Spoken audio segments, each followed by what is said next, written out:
Hi, I know we were running a little late. It's all about technology today. Interesting, we were looking quickly at our individual charts to For see today. what was going on right now and why we were having this little mix up. And you have Mercury conjunct your Mercury ascendant. I have Mars square my ascendant right now. So yeah, a little bit of a angst going on here, but all is calm, all is peaceful. All is calm. All is right. And there's no snow. And actually here in Chicago, we're in the 40s. I know, it's fabulous. It's like, okay. Anyway, welcome to Chatting with the Stars, forecast of 2020. I'm Sandy Reevy, owner and founder of Intention Beads. And I'm Susan Goodell. I'm a financial astrologer here in Chicago.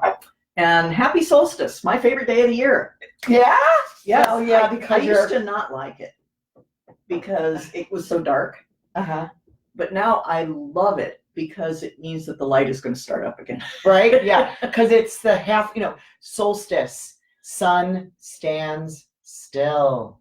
Right? And that fact that you're a Capricorn. Yeah, and right? I'm Capricorn. So it's coming. The sun is coming into my sign. Yeah. I don't mind it. I like the spring equinox better because it marks my birthday. Right. Anyway, winter solstice, the sun moved into Capricorn. Well, it's tonight. Yeah. So we're anticipating it. We're applying toward it, right?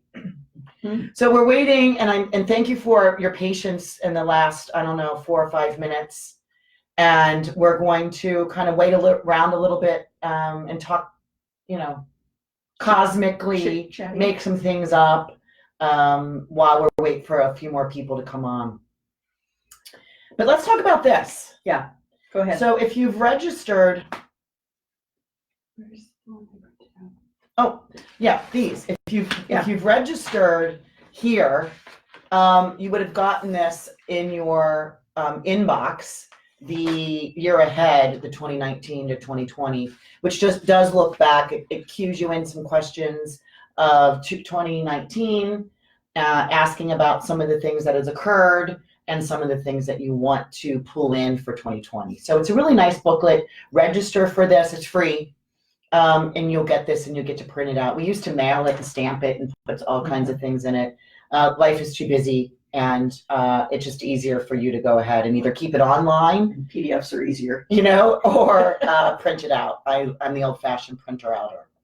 Yeah, I am too. Yeah. And maybe it's our age. It very well could be. Oh, no, but you're still older than me. I'm still older than you.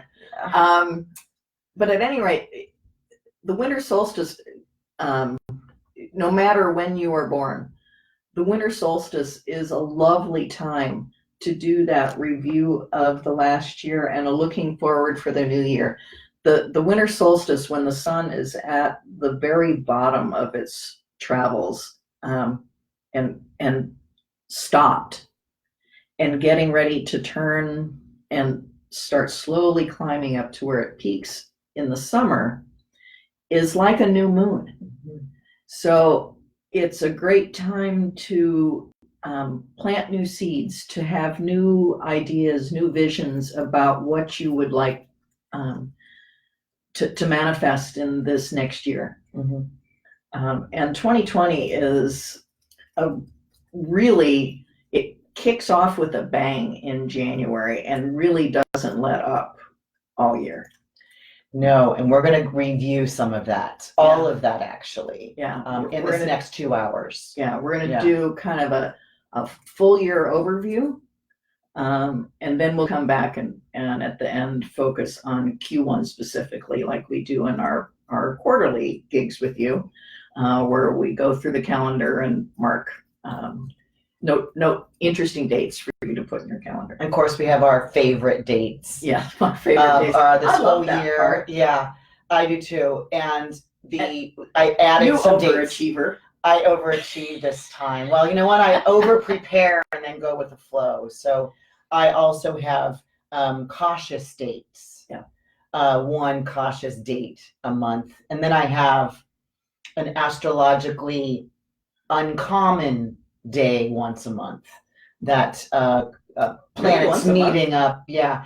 Well, I chose one a month, whether it was an unusual or uncommon, or, you know, rare. We're going into some rare periods in 2020. Yeah. Yeah. So all astrologers are on the lookout for lots of things going on, particularly with the ingress of Jupiter leaving its own sign and moving into the pileup of In all Capricorn. planets seem to be heading toward the Capricorn sign.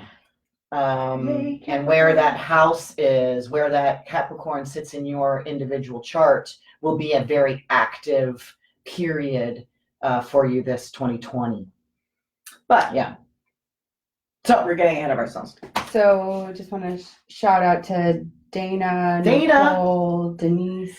Dana, Nicole, Denise, Hi. Carol. Oh, Thanks for hi, coming. everybody. Thanks for your patience. So I hope you've got your cup of coffee or your mug of chocolate. You know, it is a Saturday, so you could have a little Kahlua in there. And your pen, pencil, eraser, your calendars, and maybe a warm snuggly because, you know, we're going to be here for a while. Can I mention our free gifts, Alex? Yes.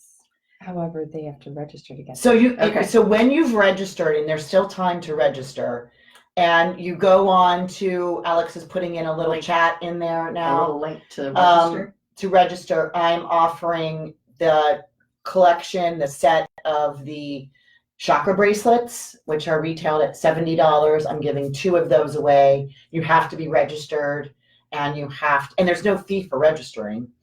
And you have to be present. And when our gong dings, we'll pause and pull a name that's present. And I'm giving 2 of these away. What are you giving away? I'm giving away a free subscription to my newsletter, Red Letter Trading Days, that's about the markets and what's happening astrologically for the first quarter of 2020.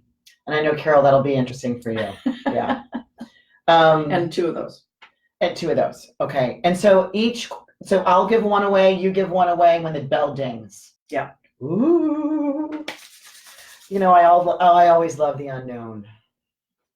And bells. And bells Okay. and whistles. All right. So Glasses on. I got to see. There's a lot going on here. here Let's you take have to a introduce yourself. little bit of a look. It's like what are you up to next year? So, little intro of intention beads. You know, we're doing our 2 annual retreats, one in Mexico, January 4th through the 11th. And actually, I have a space available still, so not too late to jump in.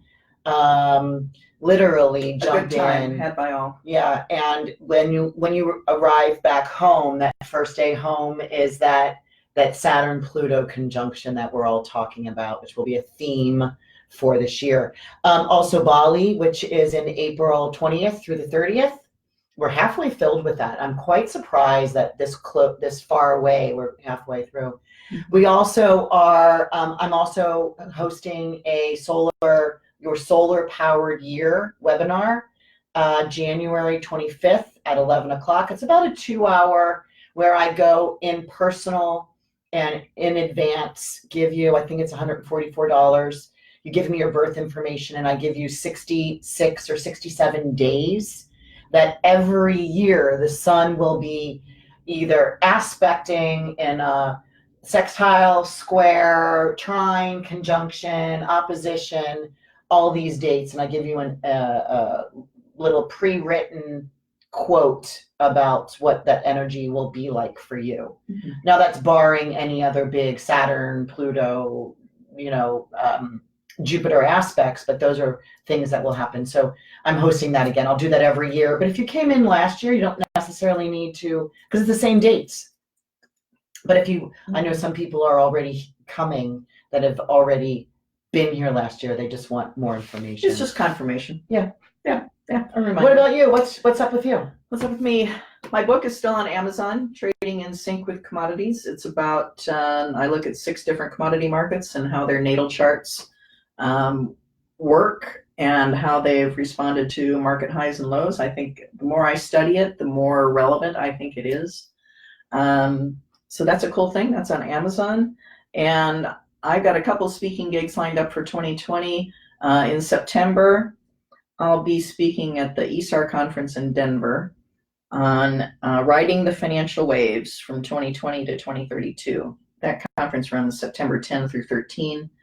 And I'm speaking on Friday the 11th at 11. I like that. Can I just piggyback here? Yeah. Actually, And this you're going is, to be there too, right? I will absolutely be there. And if you're interested in astrology at all, even as a newbie, that's how we became, astrologers. Yeah. Is we had to get our feet wet. So it is the one huge conference this year. Yeah. I also do NORWAC, which is in Seattle. It's actually my favorite one.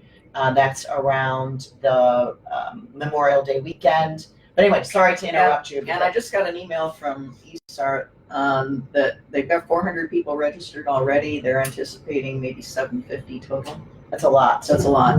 Yeah. But it means that you get a lot of exposure to a lot of different people and a lot of different Yeah. ideas and that sort of thing. And they do have beginner track. And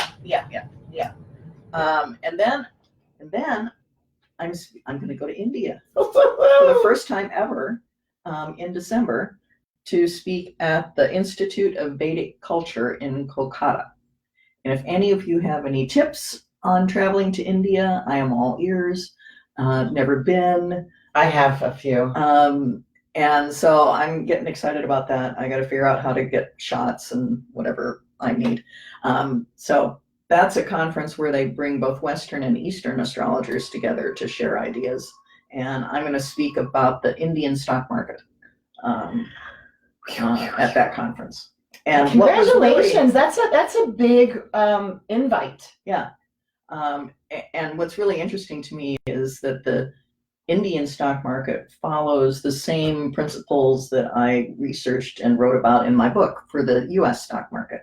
So it's the idea that astrology affects everything everywhere continues.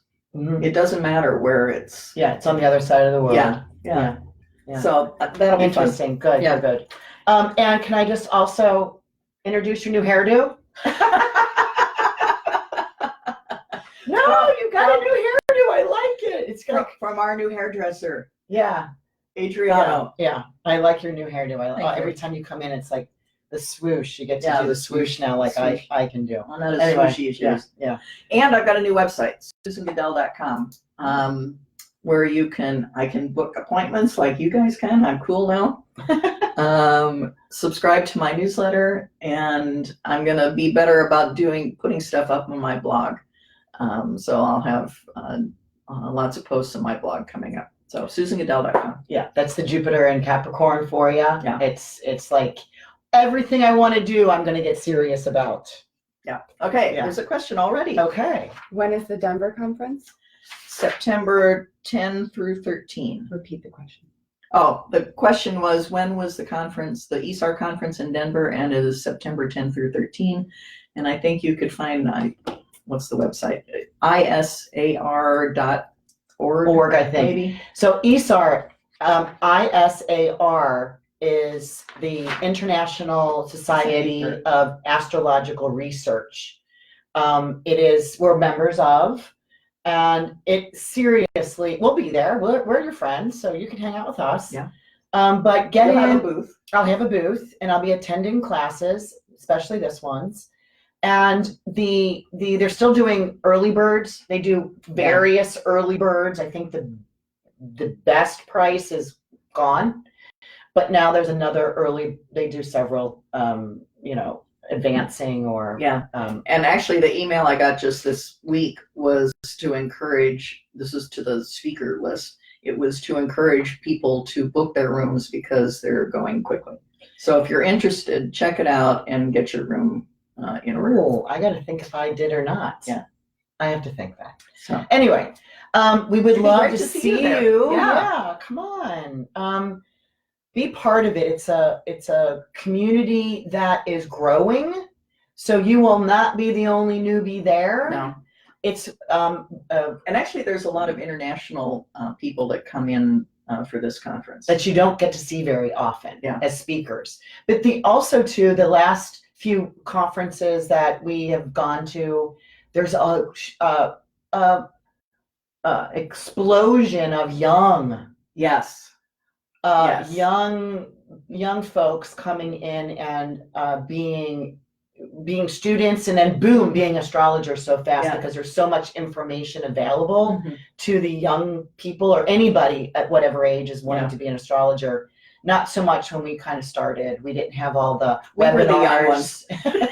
We were the young ones once. But that was not too long ago, and there's some of our comrades that are in their late 70s and their 80s, and The people that we looked up to when we first started going Yeah. to conferences are still active.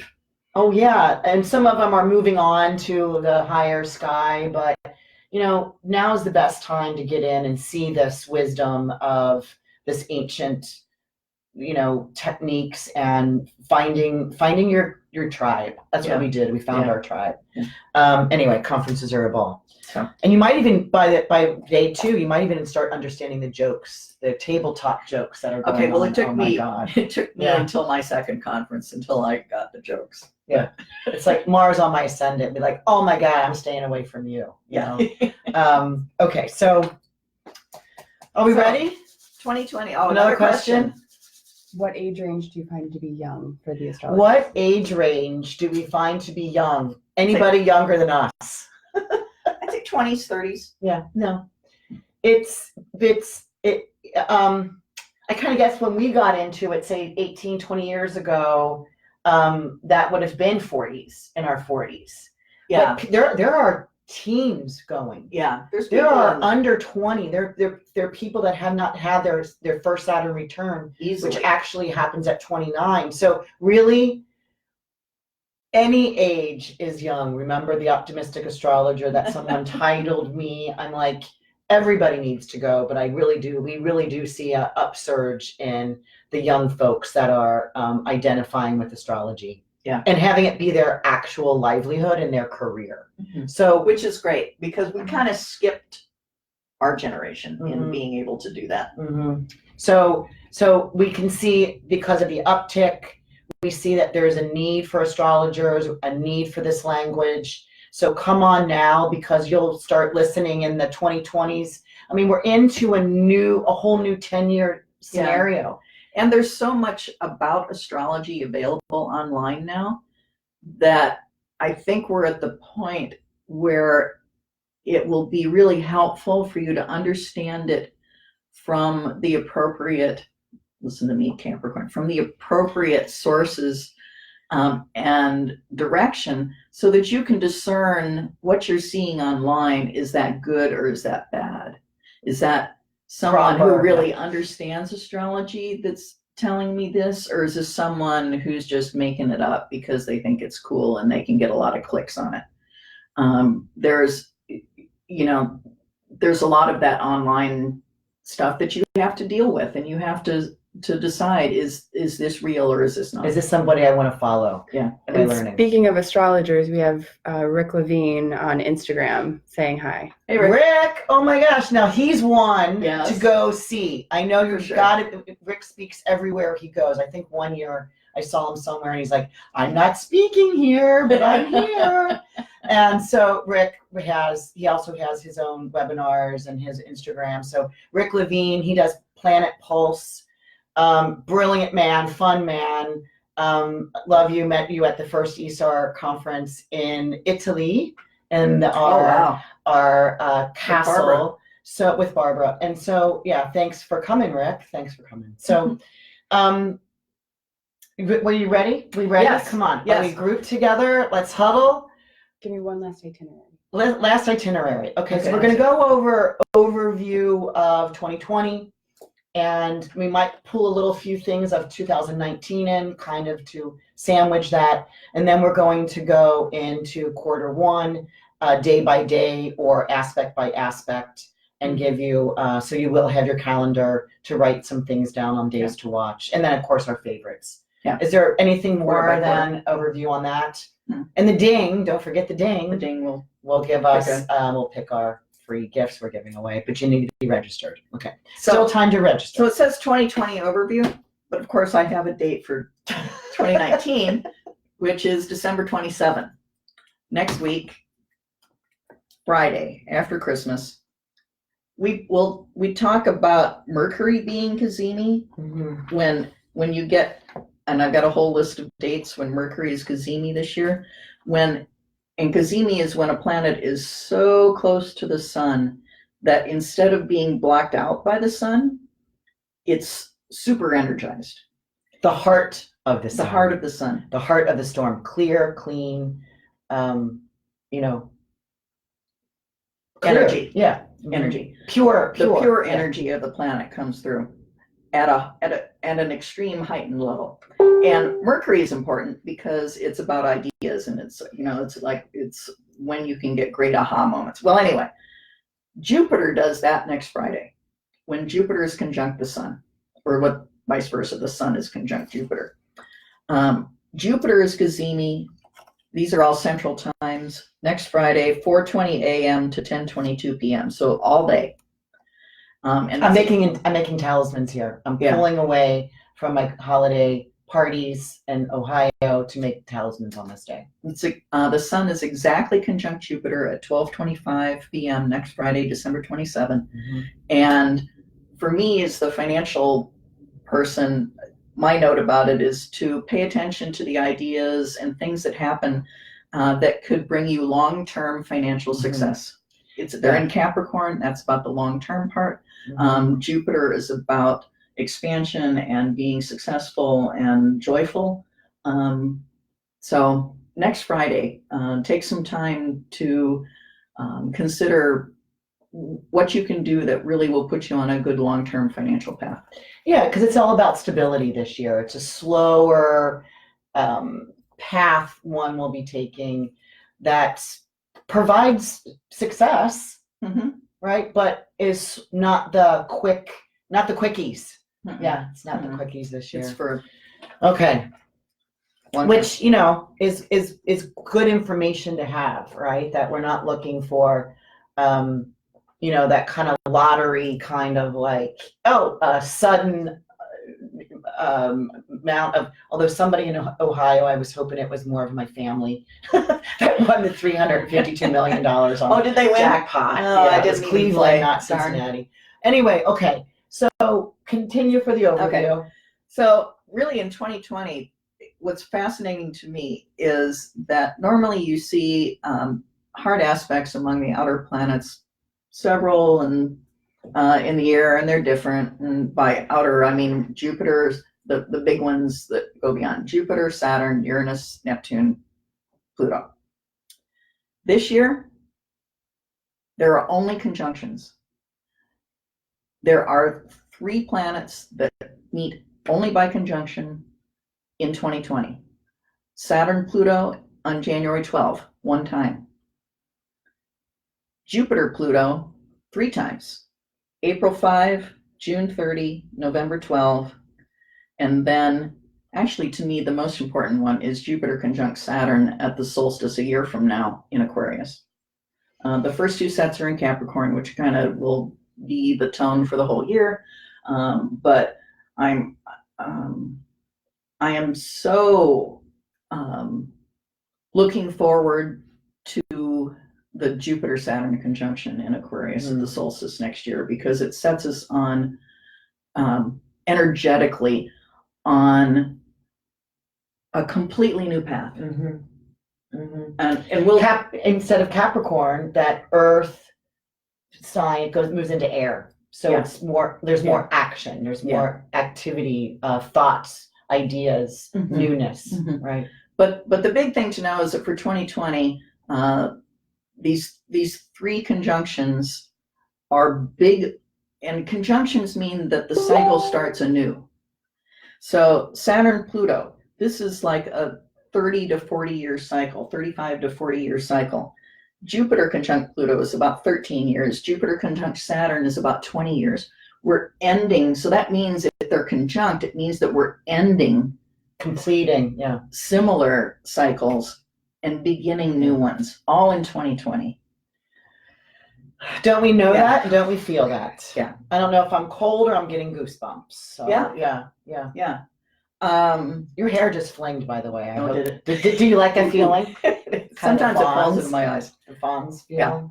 feeling. So that's a big thing. I guess we could go into more detail if we wanted to, but probably not. Here, let's talk a little bit more about Jupiter Saturn because that's the most exciting thing to me. Jupiter conjunct Saturn. Now we're talking. This is a year from now. Well, first of all, it is the rulers of your ascendant and your sun. So you have a personal connection to this, Yeah, right? I do. But I we do. all probably do somewhere. We do it. We all have it in our Yeah. chart somewhere.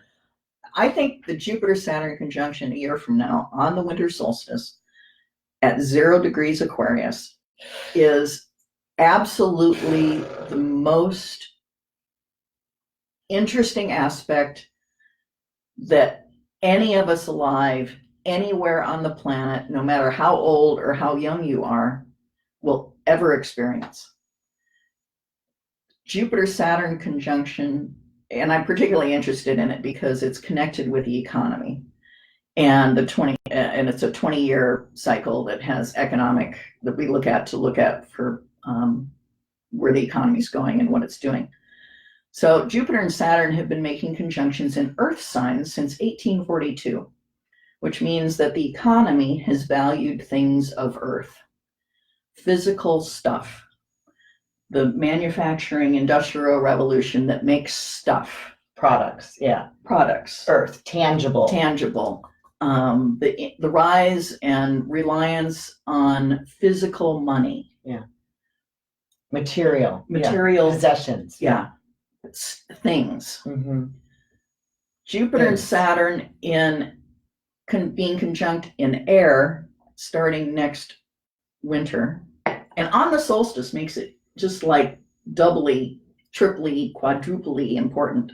It's and at 0. At 0 Capricorn, yeah, at 0 Aquarius. So new. Yeah, they will be conjunct in air signs for the next 200 years, 199 to be exact, but a couple more lifetimes for all of us, right? And so it means that the economy will begin to value things of air instead of things of earth.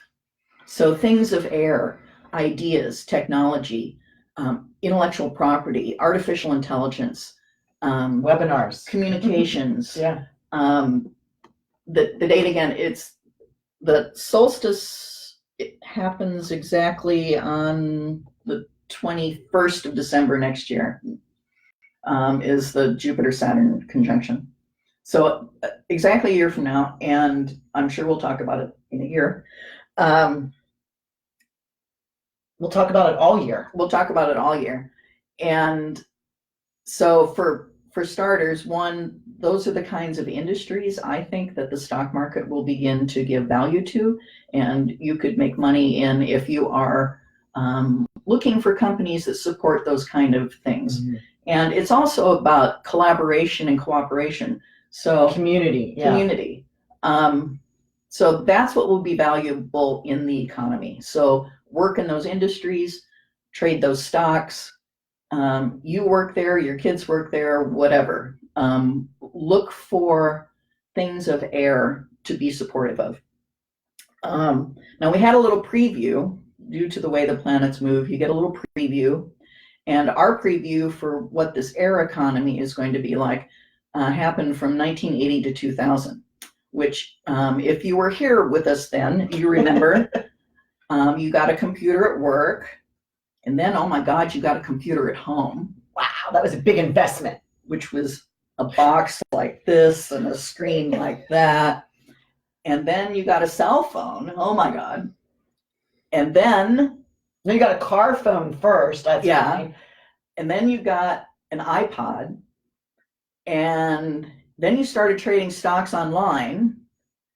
And then all of that crashed when Jupiter and Saturn were conjunct again for their last time in Earth in 2000, just 2 months after the dot-com crash.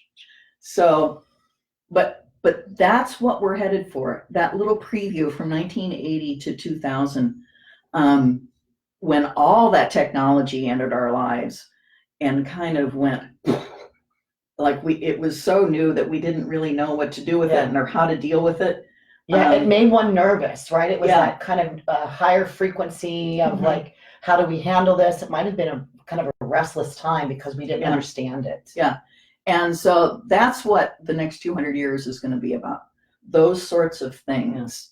And so I think it'd be really exciting to feel that shift. I mean, we already are. And really interestingly, a friend of mine who's a PhD economist, Bob Deely, wrote in his newsletter yesterday, and I'll give him a plug for this. Go to nospinforecast.com to follow him. What do you say? Well, he just made a note in his normal, being an economist kind of way that, real GDP has not been above 4% since 2000. And I read that and I went, 2000, what happened in 2000? Oh, yes, I remember. This is when Jupiter, Saturn had their last conjunction in an Earth sign.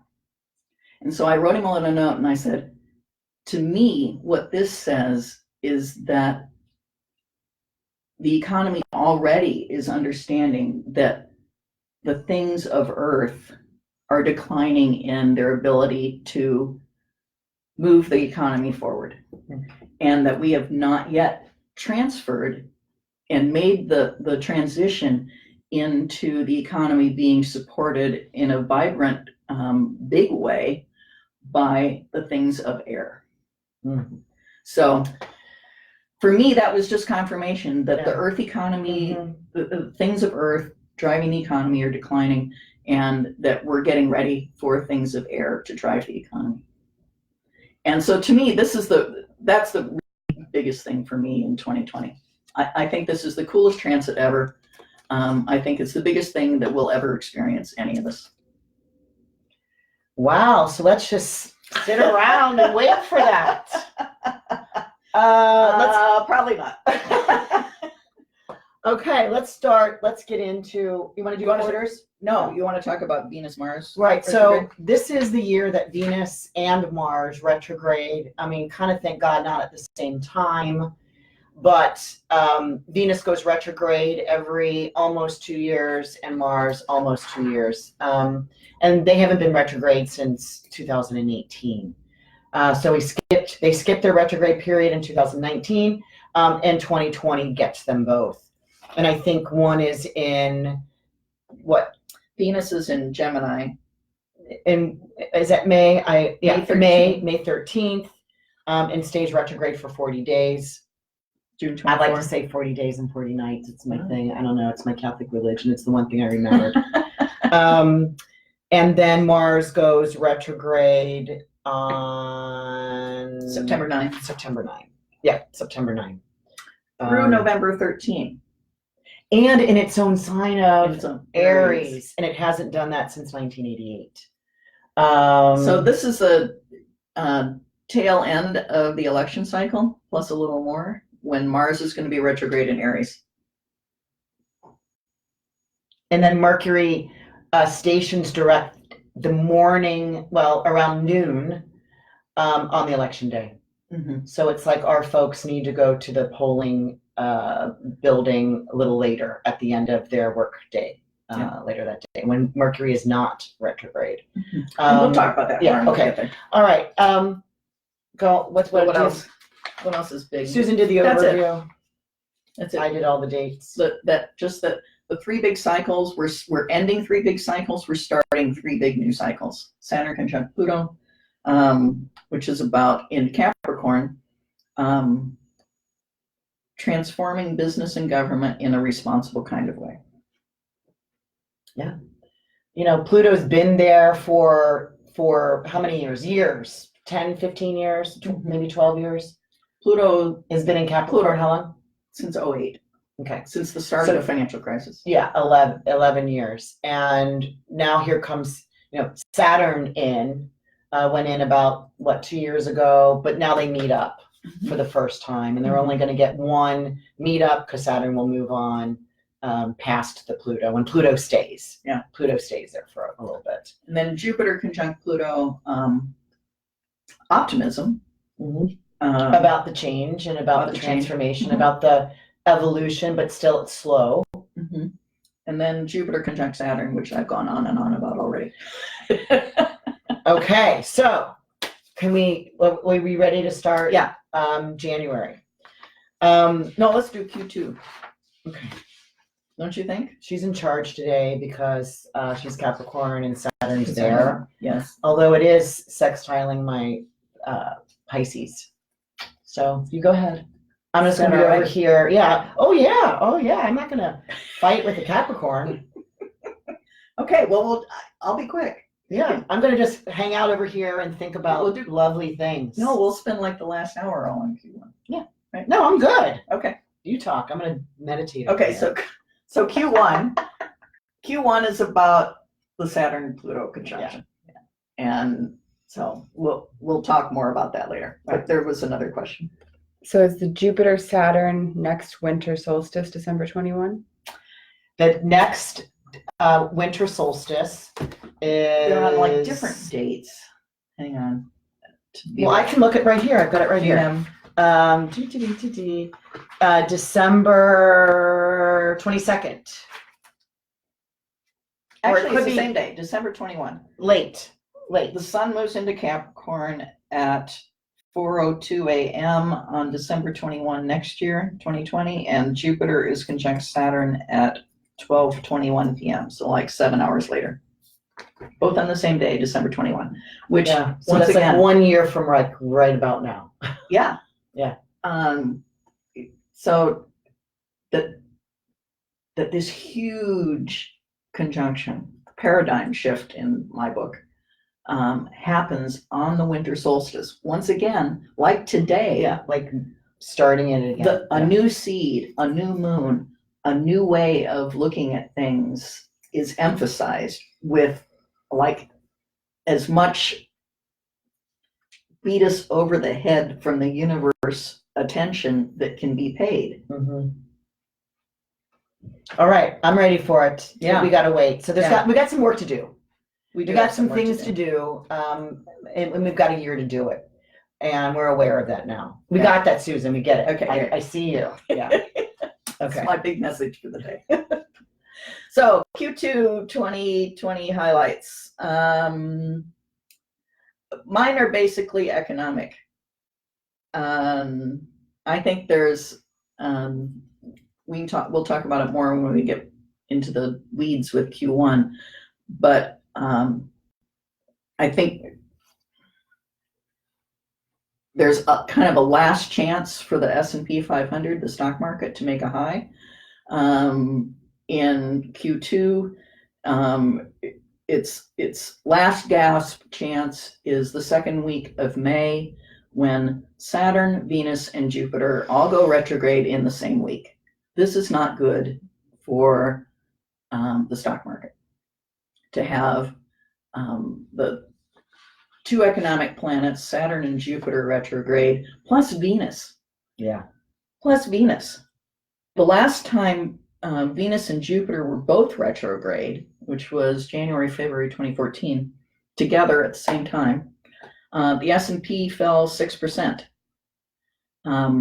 At current levels, with the S&P at about 32.25, that would be a drop of 200 points in the span of the time that Venus is retrograde, 40 days. But That's significant. yeah, and so I've got a few more dates where the market could make a peak in up until then, January through mid-May. And then there's really nothing pattern-wise that looks like anywhere close to a high until after the election. So it looks like there's some potential for staying steady or whatever into early May, and and then lower through the summer into the fall, and then coming back after the election. I think that in Q2, I think there's still a pattern that exists that gives us the potential for a recession to begin in the summer.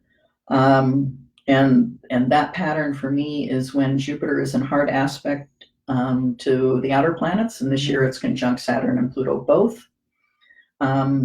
In June, the Sun is conjunct the Uranus of the United States, and that planet for the U.S. chart is often involved in conjunction or opposition by a transiting planet when recessions have begun. And also in June, Mercury is out of bounds and Venus is out of bounds. And Mercury is conjunct Venus and Jupiter in the U.S. chart, and Venus is conjunct the Mars in the U.S. chart.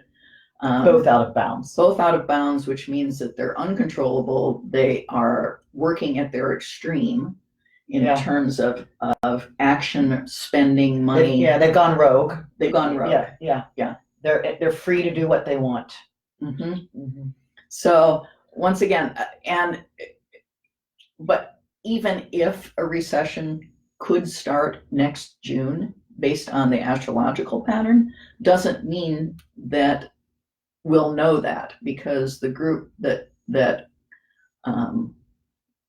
says, oh, recession started then, is the National Bureau of Economic Research, and they typically take at least 6 months, sometimes longer, up to a year or more, to look back on the data and say, oh, this is when the recession started. We'll feel it, but it won't be officially defined. Even if it starts in June, it wouldn't be officially defined at the earliest until January of 2021, way after the election. So it's not like this. It's gonna happen and we're gonna understand. No, but you may feel it. You may feel it. Yeah. I think it's we feel it in our heads. I mean, like the conversations have been rampant around that. There is, a trepidation or fear around the United States and what's going on and who's in charge. And so we're sensing it. Yeah. And we're already at a record level in terms of months of expansion. We hit the record last June at 120 months, 10 full years of economic expansion. So we're building a new record every month. And by next June, we'll be at 132 months, 11 years straight. And something's got to give, huh? Well, you think. Yeah. Nothing really ever goes only. You can only go this, like this until something snaps. So. And this is where we like astrology not, to help us say, okay, well, maybe it could be here, or maybe it could be there. Does that fit the energy of what's happening? But you want to talk about the eclipse at the solstice? Okay. You'll get to it. Well, yeah, because I'm all about January, February, March. You have your June though? Yeah, but actually we're looking at an eclipse coming up Christmas Day. So True. This is, we're almost finished with the eclipses of Saturn, of Capricorn, Cancer, that angle. We've got a few more. The one that's coming up on the 25th is pretty strong. And it is that zero cycle, was it 3? 3. Yeah, which is kind of a traumatic transformation. I think this is what Bernadette Brady writes about this one that's coming up. And then that's the solar eclipse during a new moon, when the moon crosses the sun. And then 2 weeks later, we get the lunar eclipse. Right before the big. Yeah, and that's on a Friday. I know that's while we're on retreat, and we've got special plans for that particular eclipse. But then we move into, in 2020, the next cycle, and nodes always go backwards. So we're going to be into the Gemini Sagittarius angle. But later, because there's a new moon solar eclipse at the summer solstice in June, on June 21. The solstice is in the afternoon of June 20, The eclipse in Cancer is early morning on June 21. Yeah, 1 o'clock in the morning. Yeah. At 0 degrees. At 0 of Cancer. Cancer, which sits right on my moon. Yeah, 0 Cancer moon. Yeah. Ooh. Yeah. And that's the last axis of that Cancer Capricorn. Mhm. Yeah, that's the last one. And once again, this is not unlike the importance that the universe is putting on the Jupiter-Saturn conjunction at the winter solstice next year. That this eclipse occurs at the summer solstice at 0 Cancer. Mhm. Also is the big exclamation point. Pay attention, this is really important Mhm. kind of stuff. And at the 0 degrees of the solstice equinox signs, the cardinal signs, are considered world points. Mhm. So things that happen, Yeah. important things that happen at 0 degrees of Aries, Libra, Aries, Cancer, Libra, Capricorn Mhm. are something that the entire world needs to pay it's attention to. connection to everything. Yeah. So we've talked Aries about point, Jupiter, Saturn happening at 0 Capricorn a year from now. This eclipse in June also happens at a 0 point in Cancer. It's a good thing my mom doesn't understand astrology, and even if she's listening, that'll be an interesting time for me. Well, it hits, eclipses, people, it's an ending of something and a beginning of something else, particularly like you're saying at the 0 point. And on my moon could mean, something that my mom doesn't understand, but I do. Oh, I love you, mommy.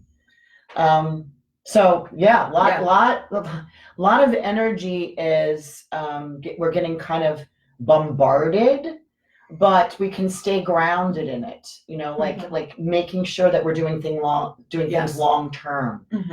We've got our gaze and our goals set down the road, not within our immediate future. Yeah, and because of the conjunctions, all the conjunctions in Capricorn, we'll say it again, that this is a year of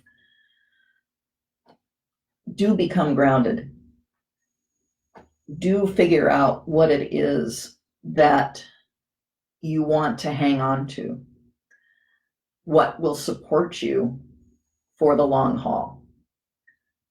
Because there's a lot of stuff going on. Yeah. It's about really what are your needs versus what are your wants. Yeah. It's about, Capricorn's about resourcefulness, right? Kind of also Capricorn's about limitation, about getting serious, about really focusing in, great willpower, right? Great willpower to be successful, but taking the high road. And taking that mountain that those mountain goats of Capricorn can climb directly at a 90-degree angle. You've seen those pictures where these mountain goats stand on these little sides. You think they have like suction cups as feet, but they don't. They're these. You'd think I'd have better balance. Hooves. Yeah. All right. Okay, that's Q2, Q3. What do I have about Q3? Q3, I do. You do too. You just have it written down. Oh, time to get stuff away. And we gotta hustle. Move. Okay, so Alex, who gets my first set of chakra? I'm Capricorned out, right? My C's are Capricorn, but this is the chakra set. Explaining a little bit. So it's 7 bracelets that I made the talisman clay bead while the sun, these are while the activated planet of the day, right? So the seven chakras are related to the 7 days of the week, and they're related to the 7 traditional planets. So we know that Saturn is Saturday, and that's the first chakra. That's our base, right? Which is again Capricorn. Saturn rules Capricorn. This is about grounding and roots. Yeah. So that's first chakra. I don't want to go through all of these, but all the 7 planets, the sun is the crown. That bead is made on Sunday, so that represents the honor of the cosmic father, right? The God, the sun, the universe. So that's like the 8th or the 7th chakra.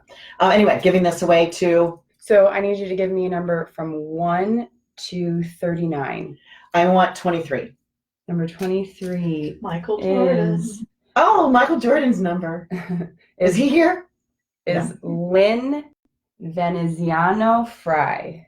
Lynn Veneziano Fry. You get this. Give us your Message you with yeah, that. message, your address, and we'll get that off to you. All right, yours? Mine is 3-month subscription to my Red Letter Trading Days newsletter, which is $10 a month, so that's $30. You'll get it free for January, February, March. Awesome. And the winner is, I have to pick a number. yeah, it's so hard. Just don't pick 23. Just don't pick 23, which was Ryan Sandberg's number. 17. 17. All right. Christina Smith. Oh my gosh, Christina Yay. Smith. Perfect. Man, I saw a picture of you recently. Yeah, girl, you're doing it. You're doing something good. Okay, let's get into it. Come on, let's Okay. go. Okay. Isn't everybody waiting? Q3, really quick. Just recognizing Q3. Well, one, there's an eclipse that's conjunct the US sun. But Mars goes retrograde on September 9. Jupiter goes direct on September 13. Saturn is direct on September 29. And both political conventions next summer. The Democrats meet July 13 through 16 in Milwaukee. The Republicans meet August 24 through 27 in Charlotte, North Carolina. Both those conventions happen while Jupiter, Saturn, and Pluto keep getting tighter and tighter and tighter. Their tightest time is in November, I think, if I'm remembering right. But so this constraint, this emphasis, I don't want to say constraint, but this emphasis on Capricorn and doing the right thing, following rules, being restrictive. Now it could go either way. This could be doing the right thing, Yeah. or it could be being totalitarian, where freedoms are restricted.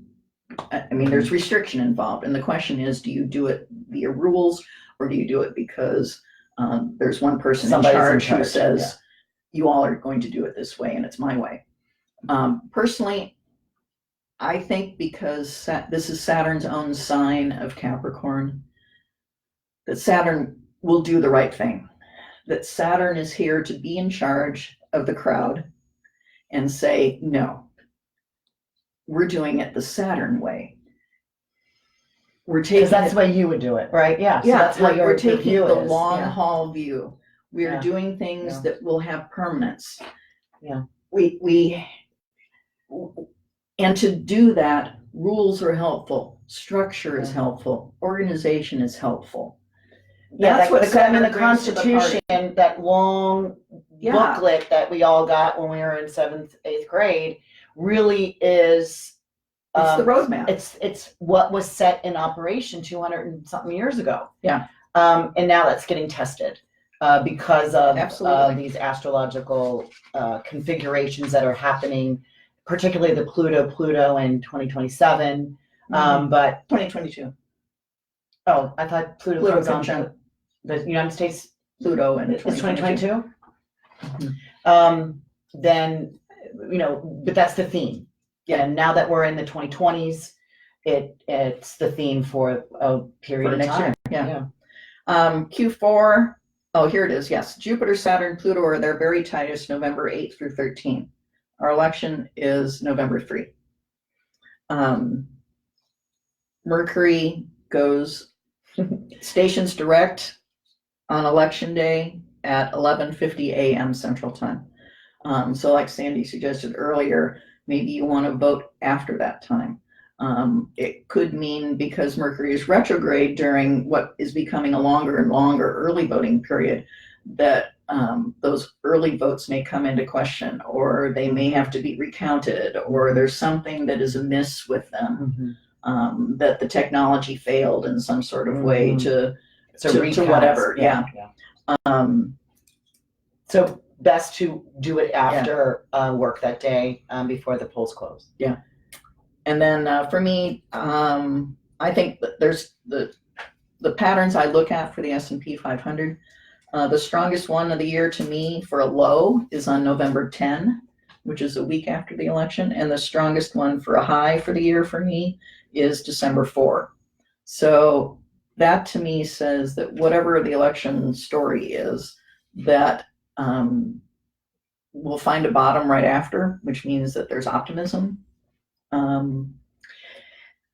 after the election for support of the economy and the stock market, and that there's bigger. It runs quickly for 2 or 3 weeks into a really enthusiastic high in December before we start thinking about, okay, now how actually is that going to happen? So, okay, I'm done with my quarterly overviews. Let's get in. So Susan and I come live to you every quarter. Do we even have the date for next year for our Q2? But this is where we go through January, February, March.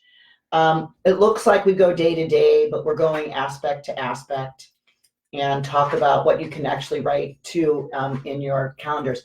Do you have your 2020 calendars? I actually sold out of my little pocket planners that go in your bag versus the desktop or wall calendar. I've sold out of them. So you'll have to get them somewhere else. And it's helpful to get the astrology ones because it'll show you the aspects and help you learn the aspects that are written on every single one. I mean, you see that I've got all of these highlighted. This is what all these highlights is what we'll be talking about in January. Yeah. And then I have to pull off which is in the back here. I have to pull that out, cut it up, and put it right with this is the ephemeris for this month, so that I can see at what degree and how things are moving, how quickly things are moving, and when they're moving to retrograde. So that's kind of my new way, because Jim Maynard, which is my favorite calendar, retired.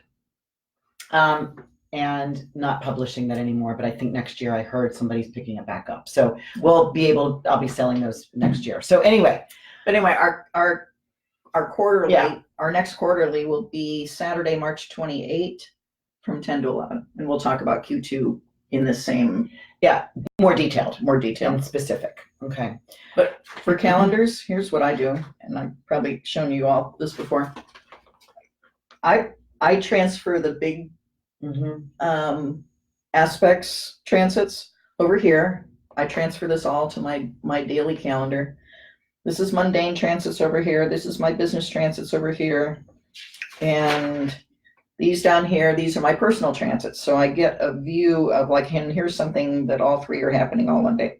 Then sometimes I might write myself a little note up here. Oh, make sure that I send an email out this day to promote my company. Or, ooh, this is a really great day that you'll feel fabulous. Or, ooh, this is a horrible day and just lay low.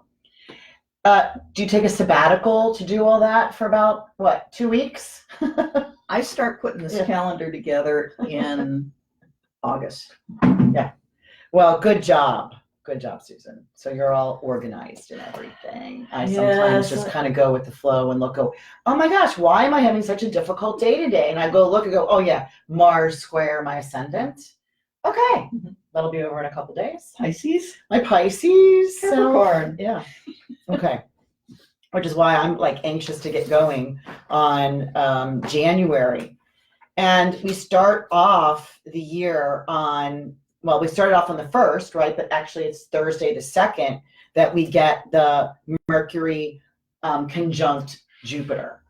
And, this is a very good mental day. It's a good day to kind of set intentions, to think about how you're going to make plans for the whole year, right? It's really a good day to see that. Agreed. And because they're both in Capricorn. And again, there is in early January. So not only as Pluto has been there for, 11 years, Saturn's been there for about 2. They're finally meeting up pretty soon here on the 12th. But the sun has moved in there by later tonight. Then Mercury moves in. So there, we've got the South Node there. So there's just huge grouping of things going on. So Mercury will be the fastest moving through there, and Mercury will be giving. Remember, Mercury is the messenger, and so he'll be delivering messages through this whole way through retrogrades, telling people this, telling planets that, and kind of playing the post office delivery guy, right? So the 6th, happy birthday, Susan. Yes. Um, Although my solar return is the evening before. So you get it on the 5th. Yeah, well, happy birthday. Thank you. Then on the 7th, we have Sun is moving to trine. This is the one thing that all those planets in Capricorn will be trining, or excuse me, sextiling Neptune in its own sign of Pisces. So, there does seem to be, when all these planets do hit that, some sort of like maybe unclarity about what is real, what is not real, but those might be the times when we can kind of take a respite, right? Where we can kind of have a calmer time, even though it's Neptune in Pisces, which wants to bring a spiritual quality in, a healing quality in, but it also wants to bring in, illusion, delusion, rose-colored glasses. So, you want to make note on those days to maybe not make a derivative, a signing on a contract, or, right? Like there's, when you could be not your best.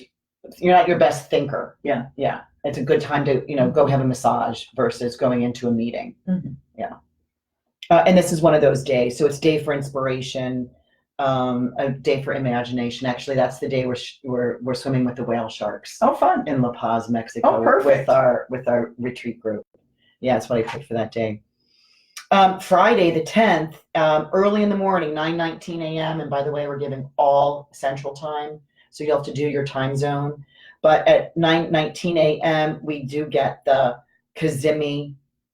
Be clear of your responsibilities, understand the path that you're on, whatever you've set in on the 2nd. By a week later, that 10th, you'll be like, oh, now I know how to do it. Yeah. Oh, now I see what I have to make. I have to arrange what I have to put into order. And it is one of the superior conjunctions in Cazimi.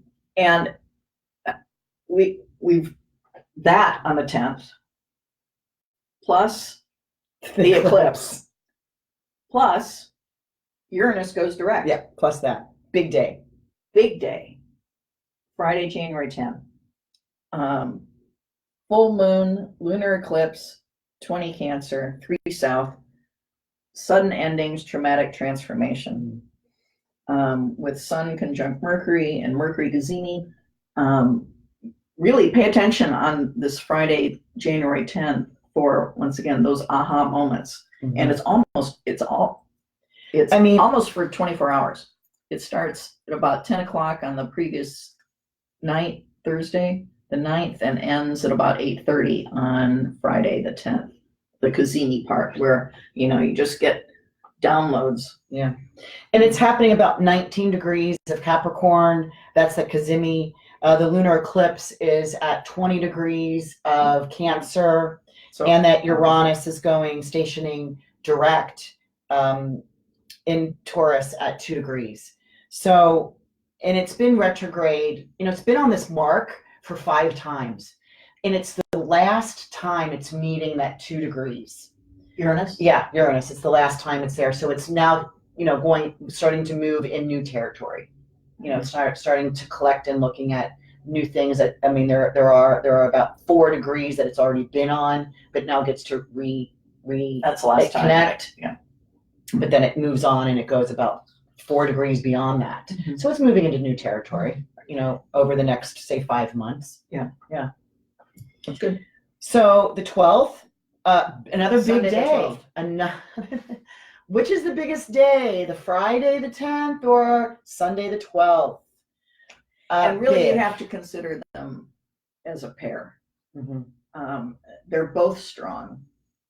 On honestly, I would give it to Sunday the 10th because it's a longer cycle. Saturn conjunct Pluto, and it's just one time in Capricorn. But not But- only does Saturn meet up with Pluto on this day, Mercury moves up with Saturn, which then moves up with And the meets up sun. with Saturn. And well, it's already hit the sun in the Cazimi on the 10th. On the 12th, it comes up and meets Saturn first, because Saturn's the first planet it's going to hit. Then it immediately hits Pluto, and then Saturn moves to hit Pluto. So on that day, it's like a boom, boom, boom. It's a hello, how are you? Here's the message I have to say. And when we say, Right. and when she's talking about first Mercury, Saturn, then this is all at exactly the same degree in minute. So there's on Sunday, the Saturn-Pluto conjunction, Mercury is in the same degree. Mhm. The sun is 1 degree away. The sun is in that degree on Monday. So in essence, there's 4 planets all moving, all right together, Mhm. all joining with the Saturn-Pluto conjunction at 22 Capricorn. So if this is your birthday, and actually I have a friend whose birthday it is, Mhm. really big birthday. Change. Well, I titled this retreat Building New Roots. And so, Saturn wants to kind of repair, it wants to, whatever's been broken or disseminated or blown up. Yeah. Nuclear bomb has hit something and Saturn comes in, we got to clean it up. Mercury comes in and goes, okay, I just got message from the sun yesterday, the day before. Here's some ideas And that we Uranus. have. Yeah, Correct. and Uranus is like, okay, let's get ready to do this. Yeah. Come on. So I'm gonna start the plan. You guys know, and we won't know really what, I don't know if anybody has seen Hamilton, but there's a particular part in Hamilton where it says, to be in the room where it happened. Like what went on in that conjunction of those 4 planets that are saying, hey, here's what we got to do. We won't know what it is, but they're now on there. They start moving beyond that and go, okay, what happened in the room? What the conversation, room where it happened. I love Hamilton. It's leaving Chicago. It's also leaving in January. On the 5th, on my solar Oh. return. It's going to get you that for your birthday on the 6th. Too bad. Okay. So anyway, big couple days, and actually, this is one of the highlights for the astrological rarity is that Saturn and Pluto. Yeah. I marked that. So it's just like only happening one time. But you know what? It's so powerful. It only needs to happen one time. There's only one conjunction of it. Right. And once again, this is about Saturn in its ruling sign of Yeah, Capricorn. it's in charge. Coming to take charge of Pluto in Capricorn, which has been there since 2008. Pluto in Capricorn has always said, transform business and government. Pluto is transform, Capricorn is business and government. Pluto in 2008 started the financial crisis and said, okay, we have to transform business and government the way we're operating now. It'll be different by the time Pluto moves into Aquarius in 2024. The question is how. Saturn coming to join Pluto now says, here's how. We're going to follow the rules. We're going to provide long-term, long-standing structure that supports us. That's my optimistic Yeah, and Pluto version says, of- well, then we need to change them. yes. So where does that power Where does it struggle end or continue? Yeah. Right. So to be seen. Right. Can I indulge my Yes. reading a little bit? Okay. So I wanted to know more about the Saturn-Pluto cycle, and this book I can highly recommend for anyone who wants to understand long-term cycles, long-term astrological cycles, and their effect on the world. This is a fabulous book, Cosmos and Psyche by Richard Tarnas. And here's what he says about the Saturn-Pluto cycle expressed negatively. So, and this is a And then 40-year she's going to cycle. give the positive And the side. positive side. Yeah. But if Saturn-Pluto goes bad, here's what can happen. Profoundly weighty events of enduring consequence. violence and death on a massive scale, the irrevocable termination of an established order of existence, collective intensification of division, antagonism, and hostility, the deployment of massive, highly disciplined, carefully organized, destructive power, and a widespread sense of victimization and suffering under the impact of cataclysmic and oppressive forces of history. So Saturn Pluto started, this current cycle that we're ending started in 1982, and he uses wide orbs. He gives it January 2018 through December of 2021 is when the previous Saturn Pluto cycle has effect. And that gets us within spitting distance of the US Pluto return in February of 2022. So we're not out of the woods yet. But just remember, okay, so think 1980, 1982. So here's the upside of Saturn Pluto alignments. Displays of personal and collective determination, unbending will, courage and sacrifice, by intensely focused, silent, strenuous effort in the face of danger and death, by a deepening capacity for moral discernment born from experience and suffering, and by the transformation and forging of enduring structures, whether material, political, or psychological. So, the Saturn-Pluto cycle that we're ending now started in 1982. The opposition was the attacks of 9/11. Tarnas calls any Saturn-Pluto cycle a cycle of crisis and contraction. He notes, he considers this one, and he wrote this book in 2006, the one that we're ending, he considers an era of conservative politics and terrorism. So from an astrological perspective, to see that energy is ending, and we're beginning anew with Saturn in charge in its own sign, in Capricorn, I think is promising. And then here's another woman that I've just discovered, Heather Cox Richardson, who's a professor of history at Boston College. And she's been writing a blog called Letters from an American on the latest Ukrainian news issues. And she wrote this on Monday, December 16th.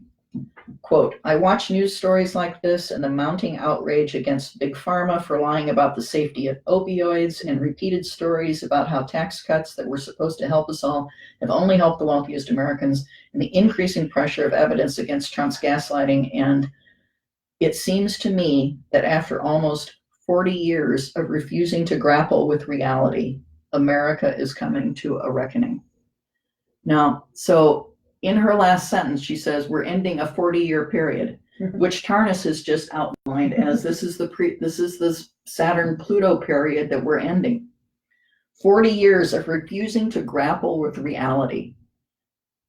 Is Saturn conjunct Pluto in Capricorn nothing but being able to grapple with reality? I think not. So I just got this download while you were saying that to go get my zodiac. Good idea. So this is the Sabian symbol book. I use a lot actually, and I didn't do it for that degree that these two are hitting, right? The 22. Yeah, no, you have to go a degree. Well, I read both. Yeah, and I'm going to read both. Okay. I'm going to just quick read 22 Capricorn, and then I'll read 23 Capricorn. And we're going to get this picture of 22. In the gladiatorial arena, two men armed with swords are locked in mortal combat. The first, a foul-mouthed slave.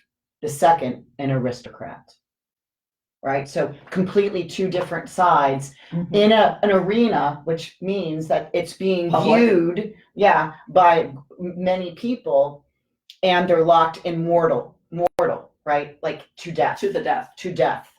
And so that's 22 Capricorn. Here's 23 Capricorn. A respected leader pushes his way to the podium and delivers a rousing oration. Okay, let me start over. My Mercury's in Pisces too. 23 Capricorn. A respected leader pushes his way to the podium and delivers a rousing oration. No, Oration. oration to a group of citizens. So again, another to the public. He's a respected leader, is pushing his way to the podium, making And- sure he delivers a very exciting. And I just want to say this was written before Oh, you could have said he or she delivers. right. It's not necessarily he. This was written back in, I think, the 50s. This particular rendition of the He, she, they. yeah, the he, she, they. So anyway, just again, another part of understanding this 22 to 23 degree Capricorn, where all of these planets are meeting up with. It's a big deal. So we'll be able to Q2 maybe go back and maybe look, but remember, this just doesn't happen this day. Right. There's messages being sent. Mercury is there to then now follow through. Uranus is moving forward again. So yeah, big day. So you can come on the retreat and you can get back into the world in a different, because this is their first day back from the retreat, to have this like It's the new Saturn way, a new way of thinking, and Yeah. knowing that you can feel safe within yourself if you're grounded. So we have to find new grounding tools, new ways to have meditation, new ways to go off into our own self, Mhm. to feel that everything is okay in your little world, because That I'm safe. that your little world, that there's a security there that you're building, because you may not feel secure in the Mhm. big world, because there's too much control. So much stuff going There's so much control going out in here, and it's Yeah. not it's trying to get grounded. on. Mhm. It's trying to get grounded. All right, moving on. The 13th. We're only in January 13th. This is when now Venus moves into her exaltation of Pisces. So this is a Yay. compassionate, tender, loving, gentle. It's a very good time to be artist or go into the bathtubs, like I said, meditation. Also, the sun meets up with Pluto. This is the exact day. What needs repair? But watch unreasonable power plays, right? Which is about what we've been talking about. Yeah. You know, Sun also hits Saturn that day. What do you need to be serious about? Retreaters, you'll probably know what needs to leave and what needs to stay. And this is that cautious day for me. Is it that I've on the pulled in 12th? on the 13th. Yeah. The 15th, I have Venus in a sextile to Uranus. Yeah. Inventive projects, very good for new ways to socialize, get out of the house, maybe even if it's cold. The 16th, Mercury in then moves Aquarius. out of Capricorn into Aquarius. So again, Mercury likes being here. Yeah, exalted, right? Yeah, it's exalted, so it really will be able to now maybe bring new ideas up, whatever that meeting whatever that Yeah. was, The room. the room where it happened. Yeah. Now bringing in some new ideas. Keep that day open, because it's kind of full of surprises also. And good for Mercury. Remember, when Mercury's in Aquarius, it's really, Aquarius is a sign that connects us with the internet and with community. So Mercury moving into Aquarius, it's good to just stay in touch with friends, and in particular, make good use of social media and online. Yeah, to piggyback what you said earlier, looking at moving into air signs for the next 200, 199 years, that this might be your first clue as to what you Yeah. could do for that next 199 years. I said for next couple lifetimes. Yeah. Also, that we have that Mercury is also in a square to Uranus. So On that's Saturday, yeah. another really beautiful time to come up with those like aha ideas, things that you weren't expecting.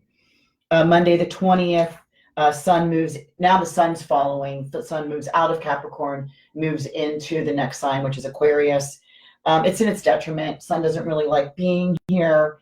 It's freedom seeking, open-minded. Sun stays there for, the time period, 38 days. Martin Luther King Jr. Day, So Thursday the Um, 23rd. January the 20th. Thursday, the 23rd, we get Yeah. the sun now squaring to that planet in Uranus. Now, which remember is moving forward. So these both are moving forward. This might be a day to adjust plans. Yeah. Friday, the 24th, puts us into the new moon at 3 degrees of Aquarius. And this happens at 3:42.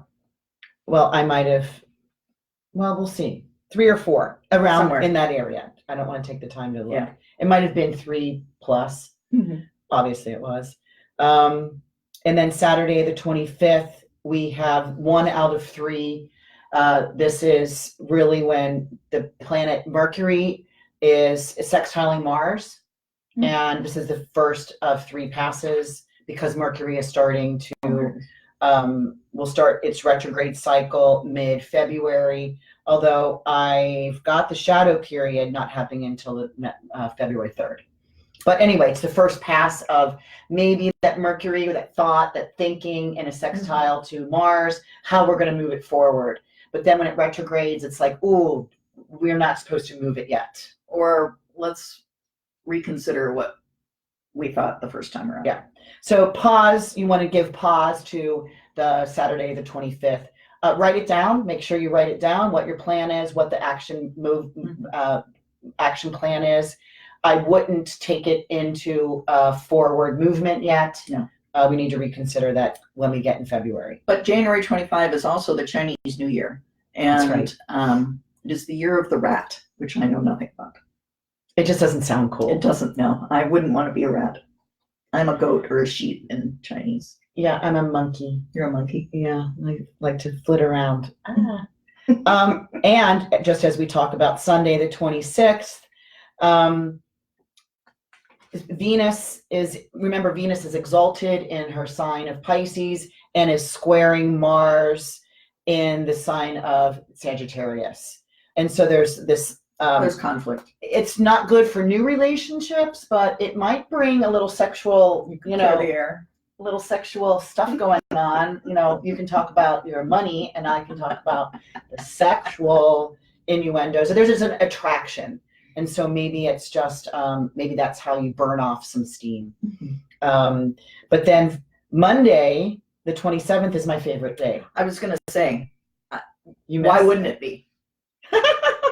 Because Venus conjuncts Neptune. And remember, Pisces. in Pisces. Yeah. So here's Venus exalted in Pisces. Feeling meaning very Neptune, beautiful. The ruler of Pisces. Is it a more beautiful day? Oh my gosh. And I wrote, I think I can. At least I can imagine it. Right? Even if I can't, I'm going to pretend I can. Of course, that's my favorite day. Oh, actually, we passed my favorite day. My favorite day was the 10th, the day of the eclipse. Okay. I'm going to share with you later what we're doing for the eclipse on the Okay. retreat. It's pretty amazing. And for me, from a money perspective, Venus conjunct Neptune in Pisces says that if you were in charge of fundraising for any Mhm. kind of group, charity, whatever, this is a fabulous day to raise a lot of money. Reach out. Yeah. Reach out Yeah. to people. Yeah. They will be feeling benevolent and free with their money, wanting Yeah. to support a cause that they really believe in. And that's the key, because when whoever's donating, right? Because there has to be somebody asking and then somebody donating. Make sure people that are donating are giving to the right, what sings to your Yeah. heart. Yeah. Because this is also a time period when there can be the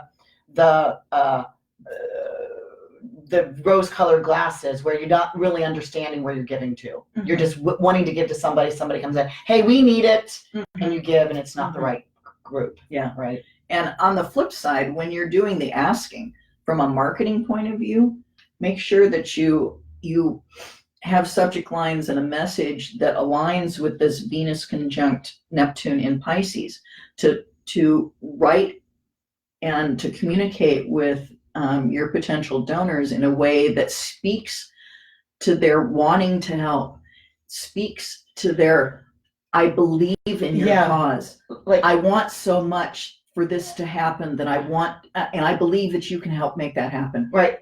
speak to their compassionate nature, Yeah. because it's people wanting to really help and heal other people, and then they heal because they think that they're aiding, they're helping those people that are in need. Again, make sure you're given to a legit organization. Yeah. Tuesday on the 28th, we have Mars square Neptune. Exhaustion. This is not a day for From taking in all that money yesterday. it's a pleasant day, but really you're taking the advice of the last 2 days of really having Neptune's in charge here. Not sure. Mars, and Mars is Mhm. poking it in the side, and it's like, hey, leave me alone. So this is a rest day, and it's a Tuesday, so I don't know if it's Tuesday rest day on that thing. Have a taco. So kind of in a review for January, we have 4 ingresses, and you're going to start watching this as we go through. Ingresses are when a planet moves from one sign into the other, and that just means that those planets have a readjustment to make, because they're either going from, whether it's a retrograde cycle or a forward cycle, that they're moving into a different costume, and it's about the change. And so when we have a lot of ingresses, and we always have to have at least maybe 1 or 2 ingresses. The sun always moves. The sun always moves in, and I consider that one of the ingresses. So January is 4 ingresses with 1 station, and then 0 retrograde planets for the entire month. And when I start giving these little figures, Summaries. I'm only using the retrograde when the planet has been retrograde the entire month. When you're not noticing, you're getting used to it. You only notice retrograde planets when they're abruptly changing, stationing to change forward, or abruptly changing to go backward. And those are what I can consider stations. And so January only gave us that Uranus station. Yeah. Okay, so February, since I'm talking about it, again, 4 ingresses, so about the same speed that we've been having for January. We have 1 station, which is the Mercury retrograde on the 13th. At the 17th at 13 degrees of Pisces, which sits right on my Mercury. So interesting information for me that I'll need to be sitting in meditation to see what that means. And Mercury is in retrograde until March 10th, when he retrogrades at 28 degrees of Aquarius. So that is considered a station, and then 1 retrograde, which is what I consider that Mercury. So I would really call that a 0. So I was changing my plan, of course, as I do, being a Pisces. So all my loving Pisces out there, Michelle, if you're out there, it's like, going with you, go with the waves, Pisces Joe. All right, so the sun moves from Aquarius into Pisces, which is getting closer to my birthday, and we start with the sun at the 2nd, Sunday the 2nd. Yes.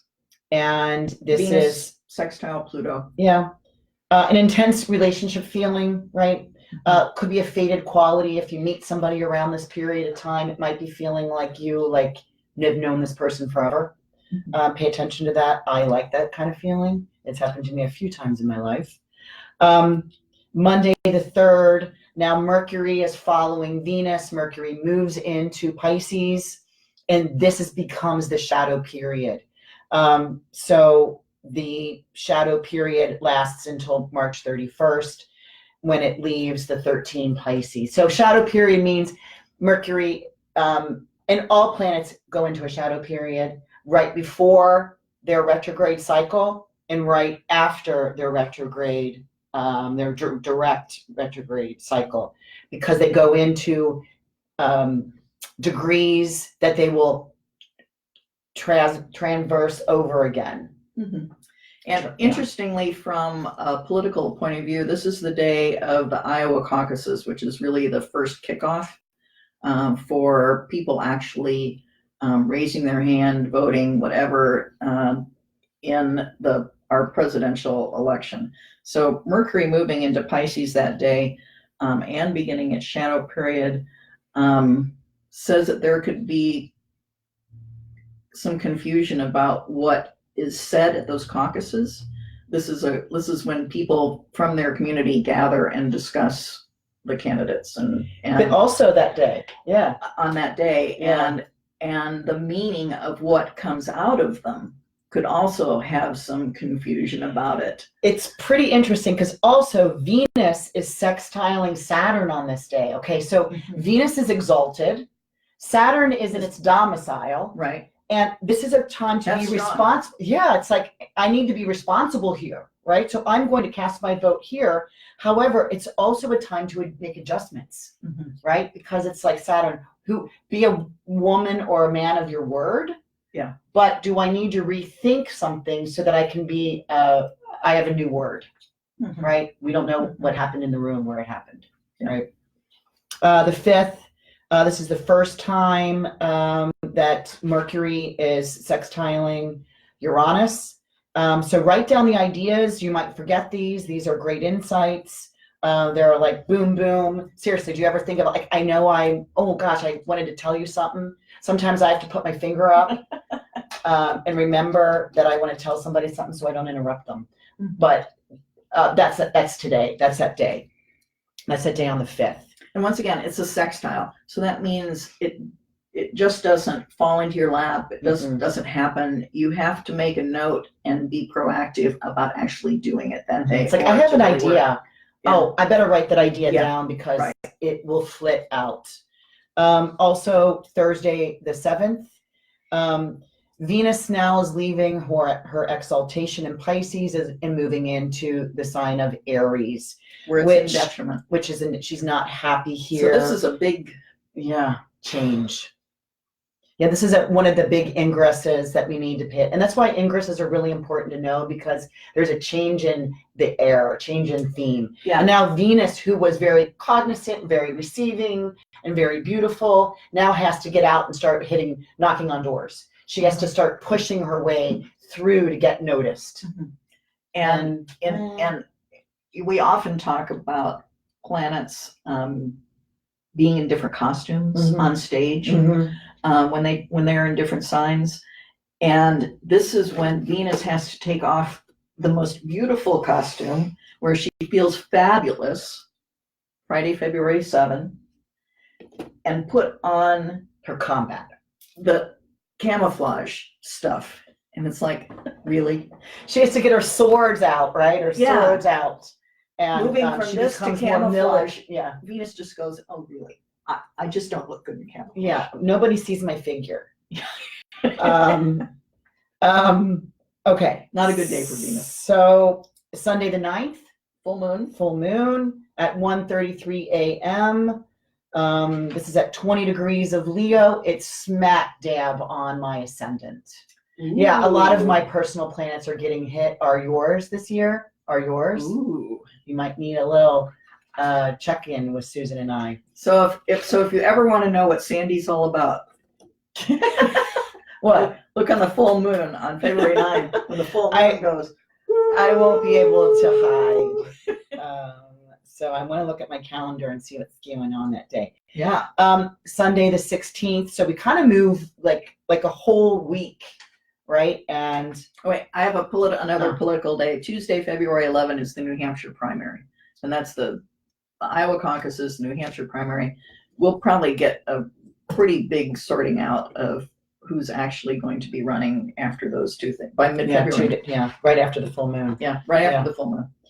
Sunday the 16th, Mars moves into Capricorn. So here comes Mars moving into Capricorn, as I said. And Mars likes being here. It's in its exaltation. And then this is coming right into my Mars. Yeah. On the same day, drive, turns retrograde. Yeah, so it's a drive to work success. You've got full go. Your gas tank is full. Moving forward. Same day, you said Mercury goes retrograde, and that's at 6:54 p.m. and that's at 13 degrees of Pisces. So, So Mars joins the Capricorn crowd Yeah. here, and so once again, Saturn's in charge. It's in its own sign in Capricorn. So Saturn's already got Pluto. It's already got Jupiter, and now it's got Mars. So Mars can do the bidding of the other 3. in Right, Capricorn. because Saturn's going, oh my God, Mars, you're finally here. I've been waiting for your visit. I've invited you a while ago. You have taken Thank 2 God you're years to get here. So here you're my partner. Mhm. So partner in crime. Okay, and here's our plan. Go do it. Yeah, go do it. Again, what happened in the room? That's gonna be my theme for this The year. room where it happened. The room where it happened. Can we play that as we go out, please? Okay. This Mercury retrograde period starts at 13 Pisces, ends at 28 Aquarius, and that goes from this February 16th until March 9th. Okay. Then Tuesday the 18th, Sun moves into Pisces at 10:57 p.m. Happy birthday, Pisces, me. Thursday the 20th, Venus is sextile to Neptune here. That's lovely. And I really like that. That's one of my astrological uncommon days because it's the first of 3. So okay. So Jupiter, the traditional planet of Pisces and the current ruler of Pisces are in communication to each other, saying, how can we get kind of more, how can we heal the world? How can we make this better? Right? Like seeing like just seeing peace. Yeah, so where did I go here? Friday Both the rulers, idealistic time of fulfillment. Watch for this is a gambler's. This what Yeah. watch for could be. It's Opportunity. not, yeah, but it's really Luck. it's luck. Luck. But do you think it's a time to gamble? Jupiter sextile Neptune? No. If your Yeah. chart is favorable, it's just a sextile. It's not. Yeah. Friday the 21st, we've got Mars, remember, in its exaltation in a trine, which is trine to Uranus in Taurus. And So this it's the first time they've met. Yeah, this is my favorite day in February. Mm. Friday, February 21, because of the Mars trine Uranus. Yeah. That it says go for it. And they're both in Earth. And Yeah. it's the first time that they've met in this aspect while Uranus was in Taurus. So it's Earth. Yeah. And it's like, hey, let's take these steps forward. Let's hurry up. And I think it could be potentially, this is one of the days that the S&P could, the stock market could rally and make a high. Saturday the 22nd, we have Sun sextile Uranus. Exciting, stimulating day. Even if you want to do solo things on this day. Sunday the 23rd, New moon. yep. This is at 9:32 a.m. We've got Monday the 24th. The Sun is sextiling Mars. Take matters into your own hands. You have high energy, but remember, so does the other person. Yeah. So lots of energy going on here today. That's okay as long as you can group together and you're going toward the same thing. Tuesday, the 25th, the Sun is conjunct Mercury in Pisces, which means you are just like way confused. And so interestingly, just celebrate Mardi Gras. This is the day before Ash Wednesday, so just go for it. And I know you have Have a fun. different Mardi Gras necklace. I have a different Mardi Gras Yeah. necklace. that I helped make. Yeah, with dead babies from the king cakes. Plastic babies. Plastic babies. Plastic babies. You obviously don't have children. baby Jesus. Little Yes. baby Jesuses. But Anyway. this is also the Kazemi. Have fun. Yeah. Yes. The Kazemi's at 7:45 p.m. So you may understand on a more subtle level where, the clarity is more subtle. Yeah. Right? So, but anyway, have fun on Mardi Gras. Yeah, because it's Tuesday, in February Pisces. 25. Wednesday the 26th, this is the second out of 3 times that Mercury retrograde sextiles Mars. So, are you reconsidering, I couldn't read my words, are you reconsidering your direction? And if you are, Yeah. it's okay. It's good. Meaning, because remember that time period when we gave that to you, I don't even remember. I don't want to go spend time when you were kind of considering that move. This is when you're reconsidering it possibly. Friday, the 28th is one of my cautionary days. It's Venus square Pluto. Check your relationship. Is there any adjustment needs to be made here? Watch any negative effects, but I bet there's something that you can readjust in relationships. Also, it's the same day that Mercury retrograde sextiles Uranus for the second time of 3. Go back and read what you wrote on February 5th and how do they connect? Your thoughts on the 28th, how do they connect with thoughts that you had on the 5th? And are they different? Yeah, and they most probably are. That's okay. You'll get one more pass of this. And I'm going to give you that. Later. Yeah. We'll get there. I'll give And that to just you. remember, it's a leap year. There is a Saturday, February 29. Oh, which it would have been Alex's birthday had that been a leap year. It Really? was a leap year day. Yeah, it was a leap year day. So because she's going to be 32 and the next day, so that was a derivative of what does it have to be, a 4? Yeah. So happy birthday to Alex on Yeah. March 1. Yeah. Okay, March 1st. Happy birthday. This we're having 5 ingresses. So we went from 4, 4, 5. So a little bit more action. We have one stationing planet, which is that Mercury, and we'll have 0 planets. 0 planets retrograde that are for the entirety of March. That doesn't even sound right, but it's true. But It's March true. Station or Mercury station's on the 9th. So Yeah. you got a full 20 days at the end of the month. All right, so let's go. I know we're kind of running out of time. Well, we got March 3. a little bit. Okay, March 3. Venus. This is Venus. Remember, in her detriment is squaring Saturn. This is a day you're feeling dissatisfied with relationships. Maybe spend this day single or at least solo. Just a lot of abutments, too much responsibility. You're not doing the right thing. I don't know. There's just a discord here. Yeah, and for me, I think this is another of the high potential days for the S&P stock market to make a high. And notably, this Tuesday, March 3 is Super Tuesday in our election cycle, where 40% of delegates to the national gosh. conventions will be selected. So, Oh man. So, with what I just said, thank you, Miss Politics. Well, yeah, a little bit. that, I just found it really what's- interesting when I was looking at potential dates for when the S&P could turn in 2020.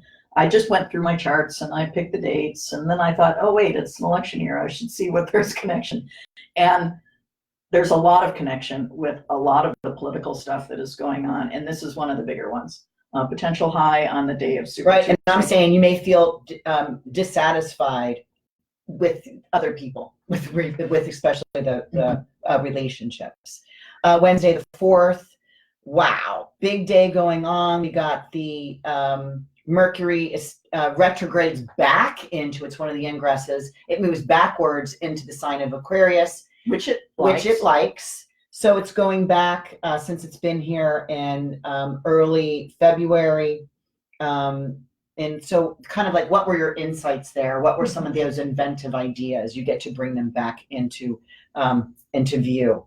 Also, this day is the Mercury then sextiles Venus at 3 p.m.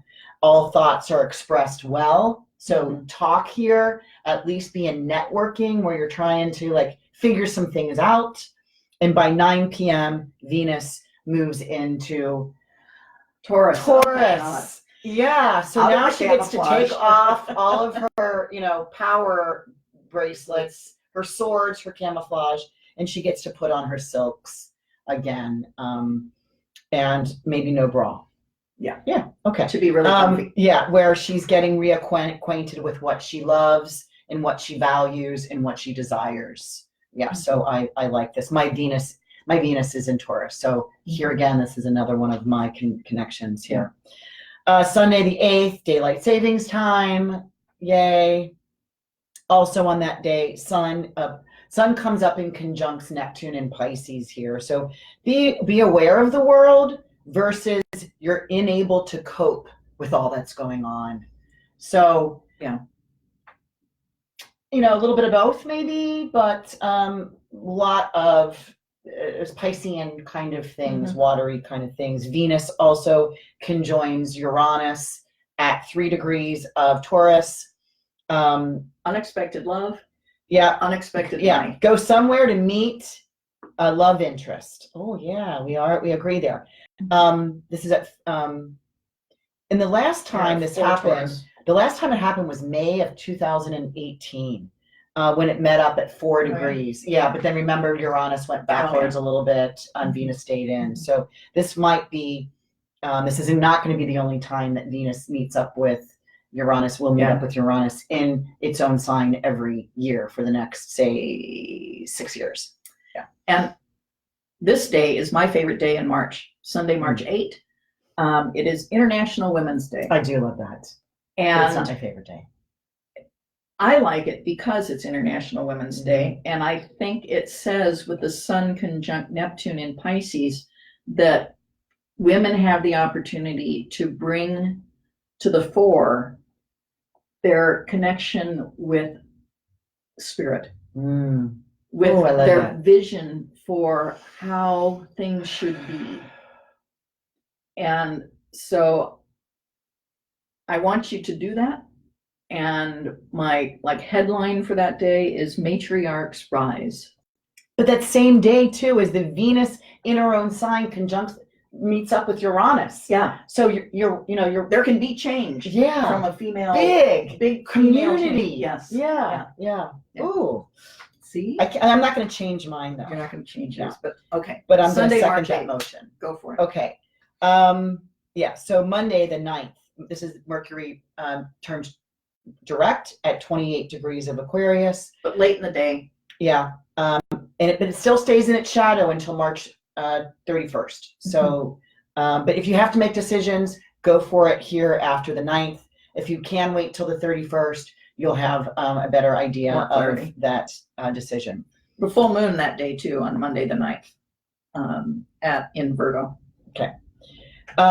What degree? 19 Virgo. Okay. I missed that a little bit, right on in right. between. The 11th, Wednesday the 11th, Sun is sextiling Jupiter, and this is a really nice, I mean, Jupiter is not in its happy sign, but Venus is, the Sun is in Pisces going, hey, I'm at your house. What do you want me to do here? Right? It's a lovely day. And actually, when I wrote Lovely Day, that song, Lovely Day by, it's by Citizen Cope. Check out that song, Lovely Day by Citizen Cope, and sing it and play it loud this day on March 11th. This is Saturday, the 14th. Mars, strong in Capricorn, is sextiling the strength of Neptune in its own sign, enlightened course of action. But once again, it's a sextile. You have to do it. Yeah. You have to make a note and say, okay, this is when the energy supports me taking those forward movement decisions. Right. The 16th, we've got the Sun in a sextile to Pluto, making the changes. Do you feel it? You're going to definitely feel this. Changes are being made. Let's check in on that day. The 16th is this also when Mercury moving into Pisces?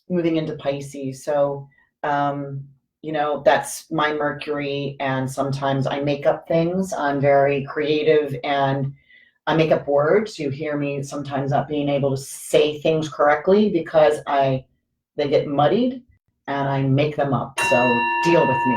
Oh, it's time for giveaway. Okay.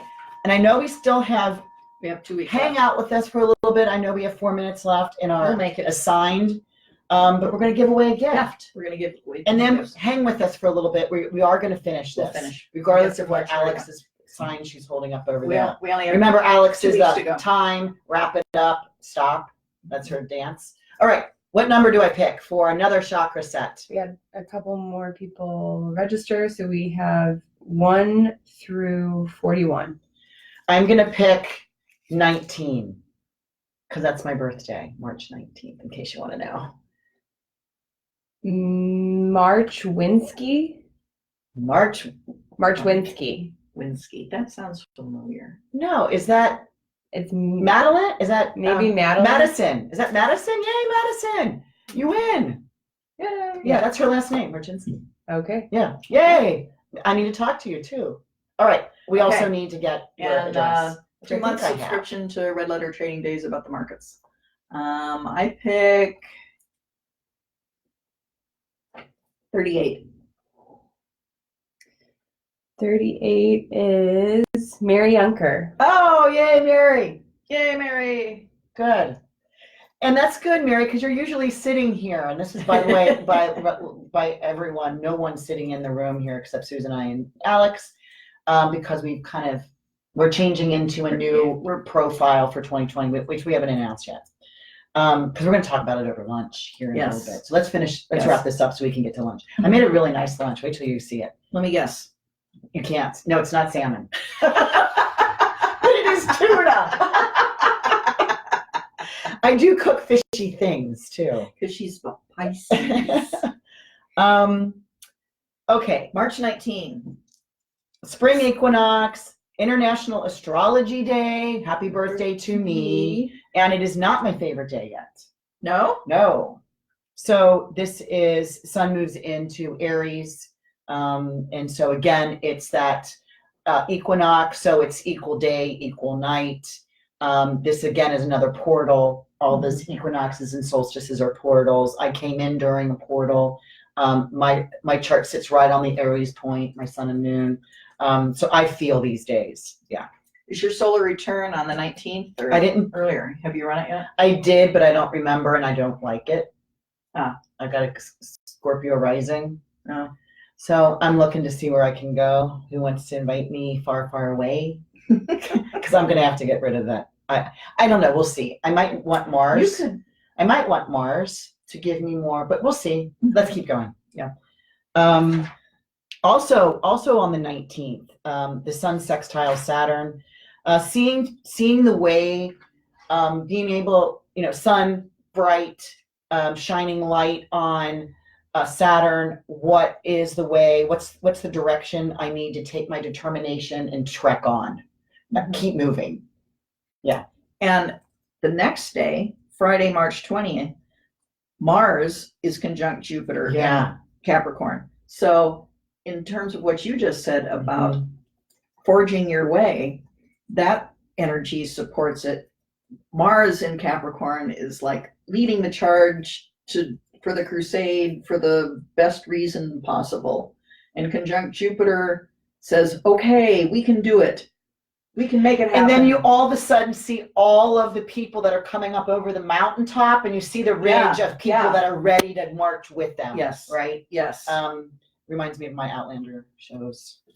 February 16th. So the spring equinox, those couple days are a really great time to really, grab what you want and believe that it can happen. And actually, this is my astrologically, this 20th, this is my astrologically kind of uncommon day, because the last time that this Mars met up with Jupiter in Capricorn was in December of 2008. I mean, it didn't aspect, but they were both in that. One was leaving and one was coming in. They were both sign-based.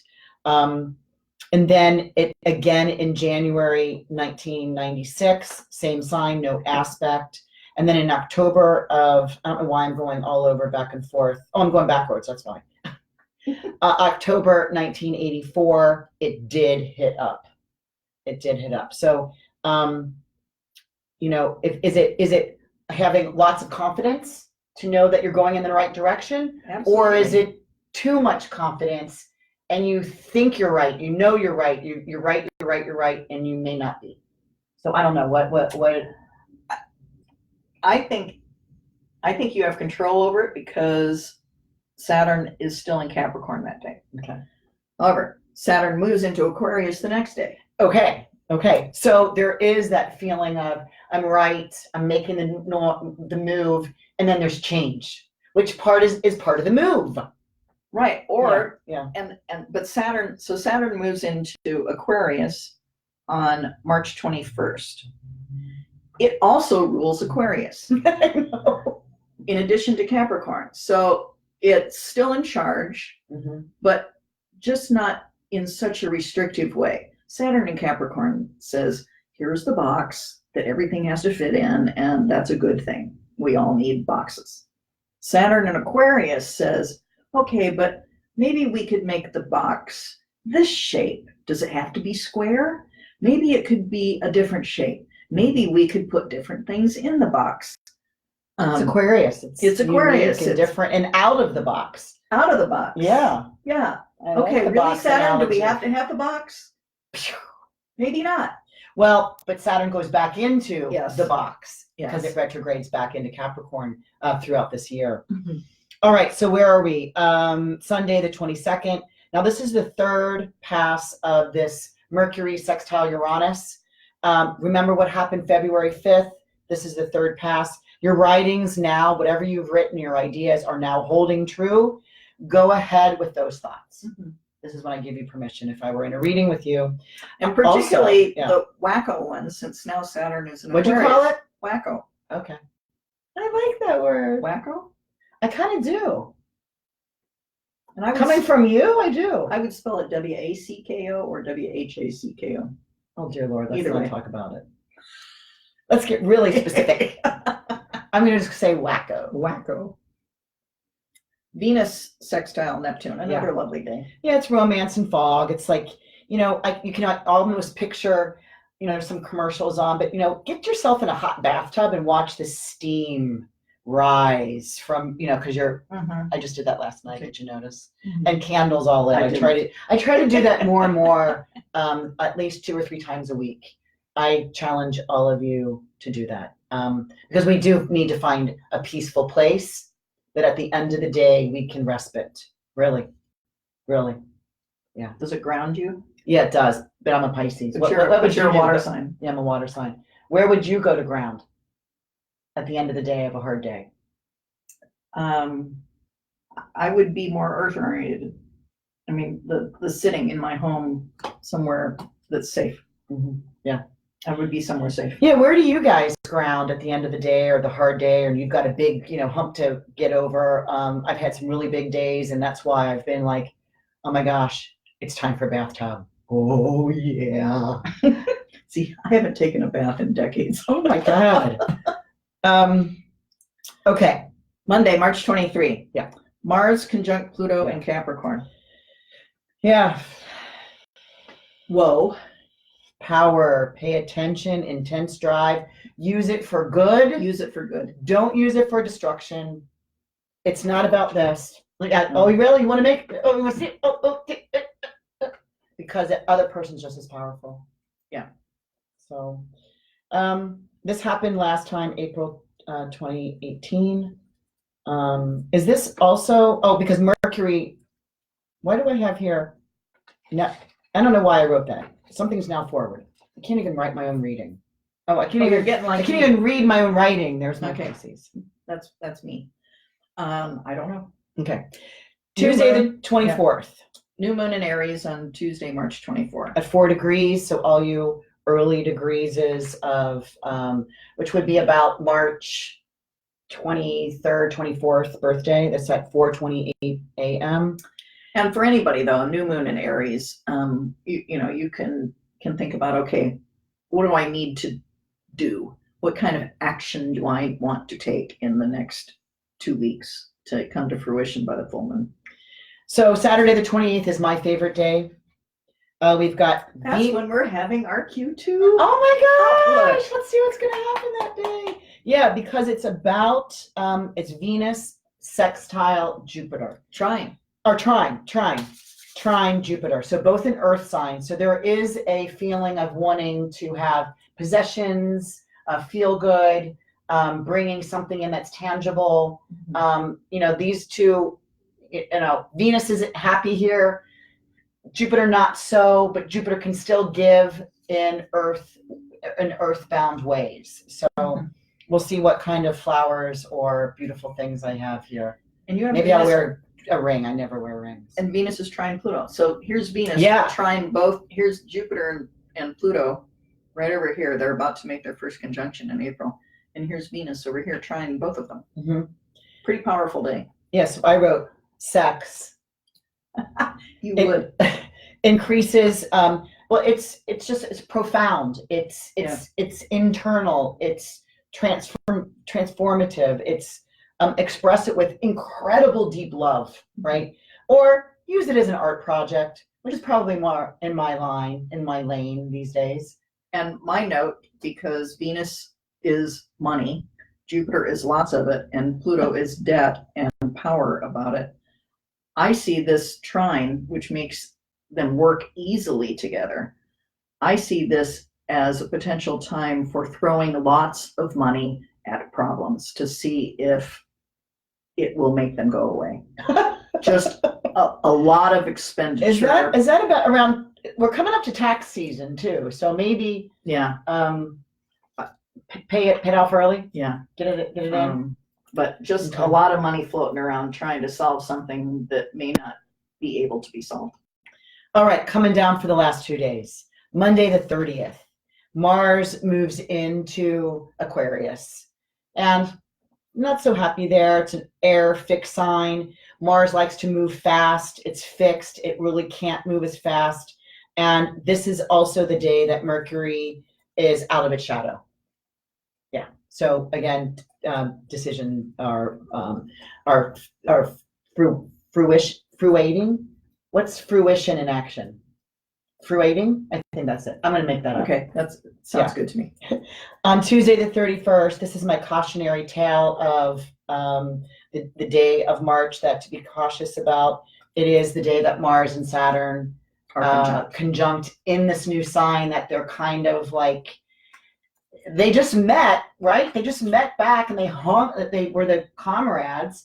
Now they're meeting back up in the sign of Aquarius. What But Saturn's still in charge. Yeah, Saturn's still ruling. that's true. Yeah. So let's take it in. yeah, it's like my note about it is creative planning.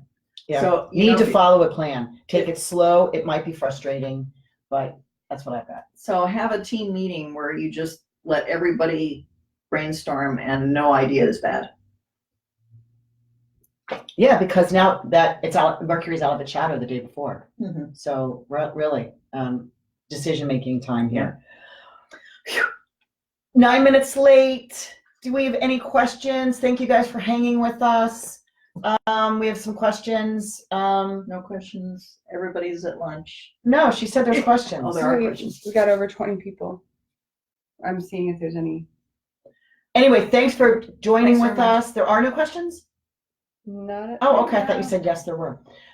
Anyway, we get to go to my beautiful lunch that I've made and plan for what we're going to announce in January or February about doing more online things with Susan and I for just like an hour or so, teaching whatever's Around these same times. whatever's going on basically for that month. We're going to focus on, so we're not going back to astrology 101. We'll just be seeing it in action of what the month is in But the big unfolding, thing kind is of, yeah. for that Yeah, month. like if we're talking about Mercury retrograde, which will be the thing Yeah. in February, we'll be talking about Mercury retrograde. Mhm. There's some questions. Saturday, March 28th is when we'll take a look at Q2. Be here, please. Are the calendars still available? No, I'm out of calendars. You can probably Google it. I use the Llewellyn, but there's other ones that I've researched and I've purchased to see if I liked them, to see if those were the ones I was going to buy and resell. And Llewellyn was my favorite. Honeycomb. Let's talk about real quick Honeycomb. No, not yet. Alex says no. Check out honeycomb.com. It's a personal calendar that I just got, and I'll talk about that next year. Corey says thank you. Sheila says great session. Nicole says thank you Sheila. so much. We have Madison says thank you so much. You're welcome. Maya, thank you all so much for providing these every quarter. It really helps. Good. Holly says thank you. You deserve a yummy lunch. And Nicole says this was awesome as always. Thank you so much. Thank you for joining. Thanks, Seriously, everybody. thank you. Share it with your friends. Happy New Year. Happy solstice. Have a wonderful Merry Christmas. Merry Christmas, Happy Happy Box Hanukkah. Day. Happy Kwanzaa. Happy Hanukkah. Enjoy the holidays. We're now, it's Saturday. We're sliding, although I don't know if there's snow anywhere, but we're sliding right into the holidays. Yeah. So Enjoy that much next, love. enjoy Peace next on Friday earth. with Jupiter Cassini. Peace on earth. I really thank you guys for coming here. Mhm. All right, love. Thanks. Bye. Bye-bye.